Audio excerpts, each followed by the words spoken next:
இதை நான் சொல்லியே ஆகணும். கையில சீல் பேப்பரே இருக்காது. சொல்லட்டுமா? நான் சொல்லுவேன். அதான் இந்த படத்துல 2-3 நாள் தெரிச்சிட்டேங்க. யார் கையிலையும் சீன் பேப்பர் இல்லை. எப்படின்னா வருவாரு, சார் வரீங்க, அங்க வந்து ஃப்ரெண்ட்ஸுங்கெல்லாம் இருப்பாங்க, அந்த ஃப்ரெண்ட் அப்படி ஒன்று சொல்லுவாரு, அதுக்கு நீங்க இந்த மாதிரி ஒன்று சொல்லுங்க, அப்புறம் அந்த ஃப்ரெண்ட் அப்படி ஒன்று சொல்லுவாரு, அதுக்கு நீங்க அந்த மாதிரி ஒன்று சொல்லுவாங்க.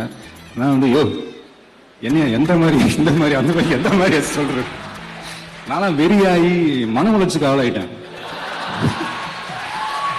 ஆமா, விடுவேண்ணா, வீட்டுக்கு போறேன்டா, என்னால் முடியாதுடா சத்தியமா. அடுத்த 4-5 மாசம் என்னடா பண்ண போறேன் இவனோட ரேஞ்சுக்கு டென்ஷன் ஆகி அப்புறமா கூப்பிட்டு, நண்பா இந்த மாதிரி அந்த மாதிரி எந்த மாதிரி வேணாம், ஒரே மாதிரி மொத்த டீமுக்கும் சீன் பேப்பர் கொடுத்துருங்க, அதை நம்ம ஃபாலோ பண்ணிக்கலாம்னு சொல்லி அப்புறம் டெய்லி காலையில் வருவார்.